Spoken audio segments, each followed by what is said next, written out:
Hello, my name is Trudi and I'm from Hertfordshire Family Centre Service. Now I know that the children have only just broken up from school, but we need to make the process as smooth as possible for them. So we need to start thinking about that quite early. Now children with SEND, this can be a longer process. And if you have any children with special educational needs, you've probably been in discussion with the school about forms to fill in and procedures before they start. Some local schools will have lots of paperwork for you to fill in, and they will want to know about your children's interests and their needs. I'm going to use my script today because there's so much information to tell you. Now, to create a smooth transition into school, it means professionals and parents working together as a team for what is best for the child.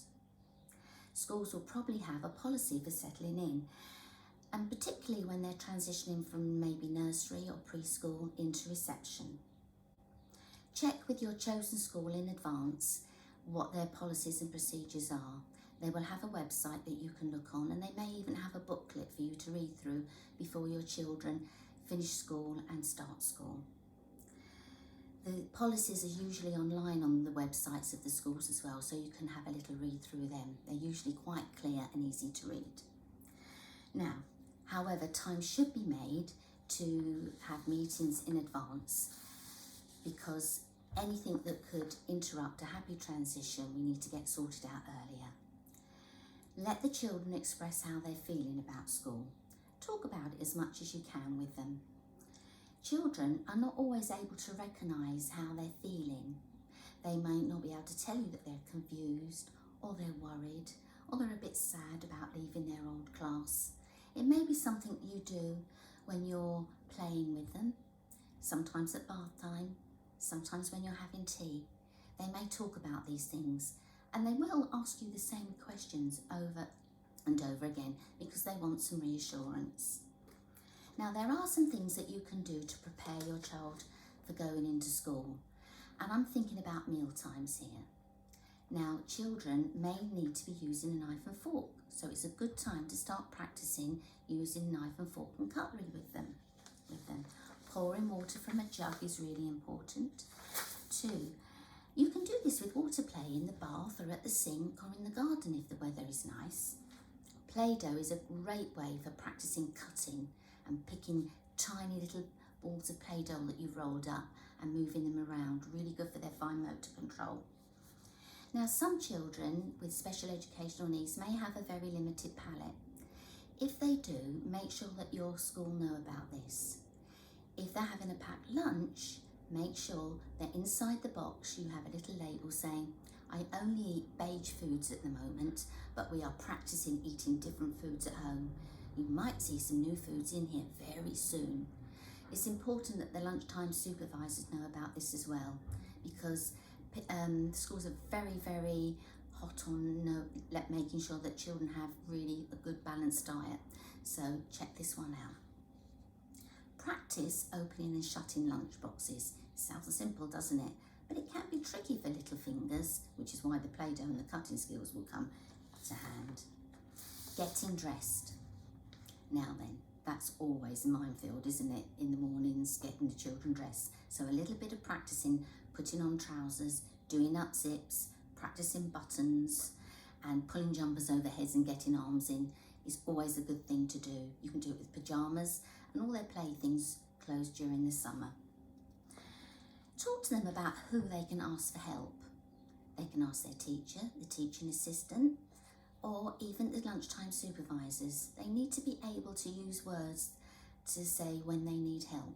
So practice those things with them at home. Now, for children that have SEND or have limited language, it's a good idea that the words that they do know, you let the teachers and the school know. And if they're using sign, practice those important signs like help, I'm sad, I'm hungry, maybe very happy too. So practice some of those important signs with them and make sure that the school know that you use them. Tidying up children and tidying up It's something they're going to have to do when they go to school. They're going to have to do tidying up when it's time to go out to play, tidying up when it's time for lunch, and tidying up before it's time to go home. So do a little bit of practice about tidying up, because they will be expected to do it in school. All their belongings need to be labelled. It's really important that they have their names on their lunch boxes, their water bottles and their clothes. And talking about clothes, new uniforms are usually quite harsh and quite stiff, and some children really don't like this. They really don't smell like home either. So if you've got a child who's sensitive to that, put the uniform through the wash a few times. So they end up a bit like this. This one is well used, but it smells like home. And make sure that any sticky labels that are going to irritate the back of the neck, you take off. There we go. So we've washed the uniform. We've got all lots of things, other things to do. Maybe you could start walking past the school and just talk about, oh, that's your school over there. I think you're going to be going in that gate. There's going to be lots of people when we come to school, because it will feel quite intimidating when you first go on the first day and you're all lined up and there's so many people there. They're going to be looking up at all these tall people and feeling probably a little bit nervous. So those few walks to school, walking past the school gate, may help. It's nearly there. You've got a few weeks to prep up. You could go to the library and borrow some books. We have a fantastic array in our libraries. Now, we will be posting lots of information for you to look at later.